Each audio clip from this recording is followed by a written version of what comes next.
Sveiciens visiem kanālā. Pēc aptaujas datiem skatos, ka tomēr ir interese par diagnostikas programmām, kādas es izmantoju. Tad, pastāstīšu pašā sākumā. Tad es sāku ar šādu launču, kurš darbojās ar vadu, lādējās arī uzreiz viņš no mašīnas caur OBD portu. Nav slikts. Šim ir arī mūža licence. Tas nozīmē atjauninājumi pieejami pastāvīgi, bet kāpēc es viņu vairs neizmantoju? Ērtība. Viens ir, protams, vats, kas varbūt dažreiz apgrūtina darbu, kā arī pats iekārtas izmērs un launča veiktspēja uz VAG automašīnām.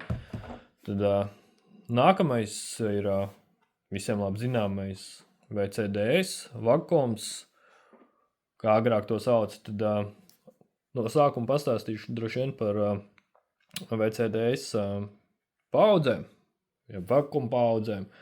Tad pirmā paudze ir pati parastākā K-Lines. Jāsaka, tas ir šīs visiem droši vien labi zināmais zilais kabelis.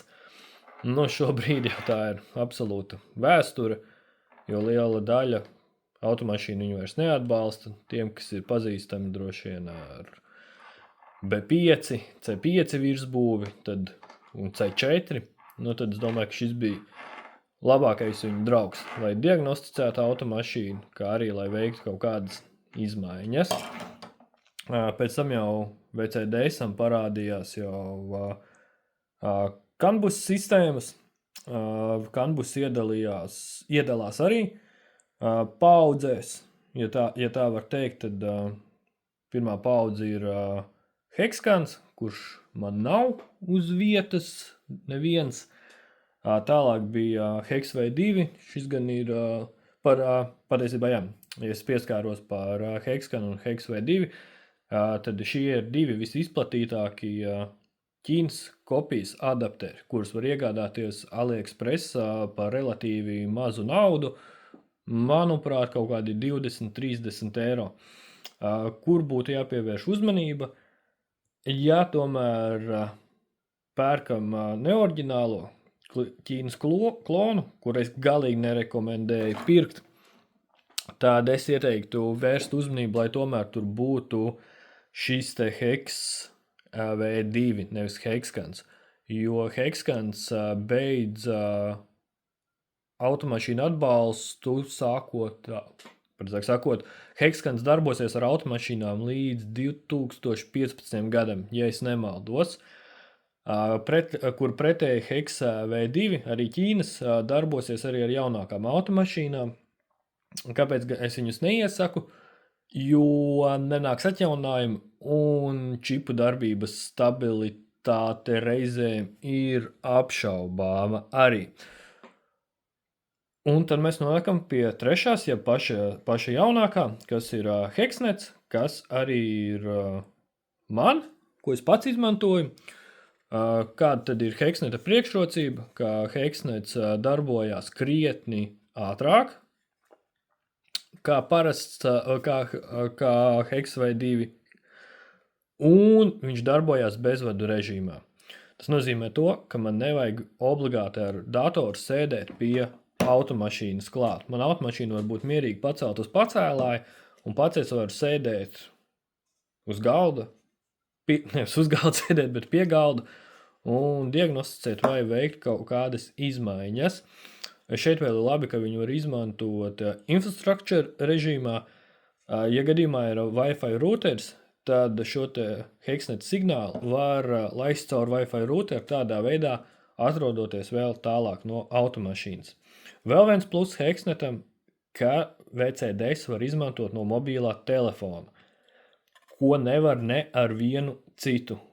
Jāsaka, tā, ka ķīnieši vēl šo nav iemācījušies atkost un uzlaust un palaist. Bet no mīnusiem es teiktu, ka šeit ir izmaksas. Patiesībā, jebkurš VCDS oriģinālā izpildījumā maksās zināmu naudu. Var uzreiz nepirkt, protams, Pro licenci, ja tā viņu var nosaukt, var droši nopirkt tā kā entuziasta līmenim, kur, manuprāt, bija 3 vai 5 vini, ar kuriem tur droši strādāt.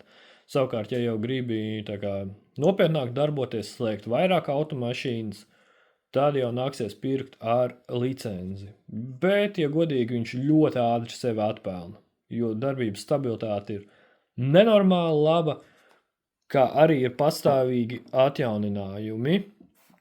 Ko vēl par VCDS varu pateikt, ka ar VCDS nevarēsi veikt nekādas nobraukuma korekcijas, kā arī nevarēs veikt online kodēšanu, jo šis ir vairāk tā kā offline rīks. Onlineam jau ir vajadzīgs Odis, bet es domāju, ka šajā video es pie Odis nepieskaršos, jo tā ir pavisam cita tēma jau. VCDS-am ir ar MQB Evo platformu ir nelielas problēmas, jo pie atsevišķiem blokiem vai nu nevar vispār pieslēgties, vai tie ir nepilnīgi nolasāmi. Un kā beidzamais mīnusa punkts, tas laikam mīnuspunkts, tas attiecās, visi mīnuspunkti attiecās uz jaunākām automašīnām, sākot ar kaut kādu 20. gadu. Pirmās iezīmes parādās pirms 20. gadu, bet ap 20. gadu jau tas ir izteikti. Un pats lielākais mīnus, par ko es gribētu pateikt, ir SFD. VCDS neatbloķē SFD. Līdz ar to ir bloķēta piekļuve un adaptācijas. Bet no šī visa var ļoti labi iziet ar mūsu kaimiņu lietuviešu adapteri OBD11. OBD11 tāds mazs, foršs. Jāsaka, ka jaunākās versijas, manuprāt, jau strādā arī uz iOS, ne tikai uz Android iekārtām, kur viņš izceļās salīdzinoši ar VCDS, tas droši vien ir šīs te SFD, kā arī ātrās funkcijas, ātrās kodēšanas. Pieslēdzoties pie automašīnas ar šo adapteri, varam izmantot aplikācijas, kuras mums dod iespēju ātri veikt kodēšanas. Nav vajadzīgs atsevišķi iet kādā no vadības blokiem un veikt kodējuma izmaiņas. Bet, protams, tas viss nav par velti.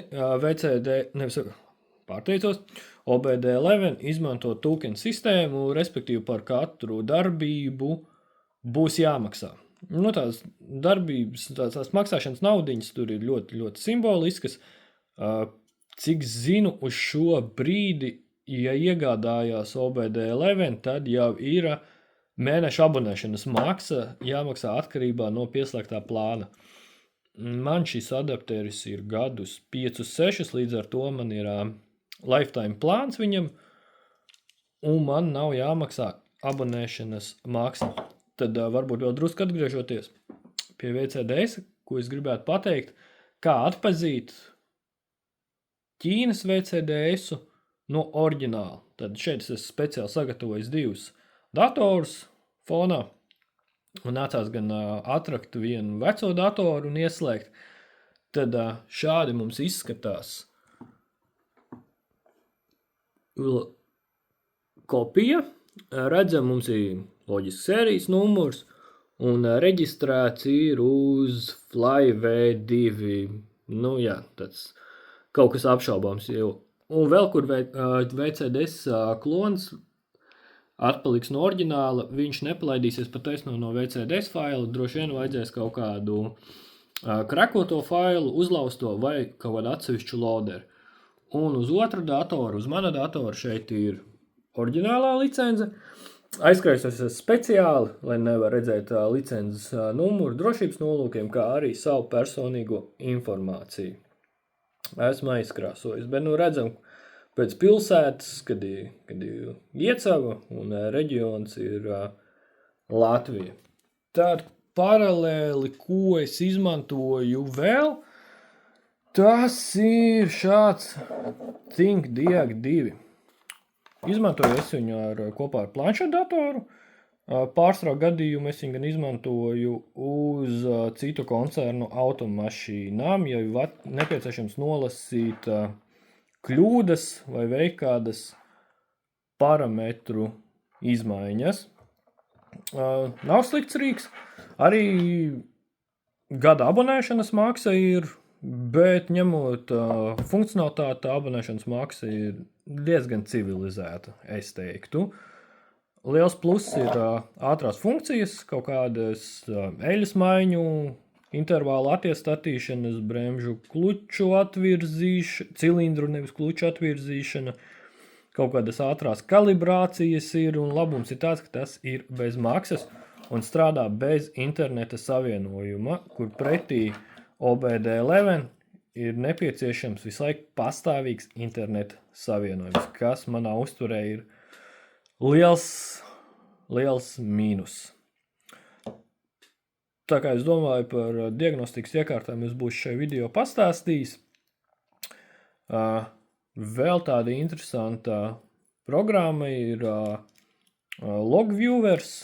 Laikam šajā video es pie tā nepieskaršos, varbūt ieraksti komentārā, ja gribi redzēt smalkāk par Logvieweri. Tā ir programma, kurā var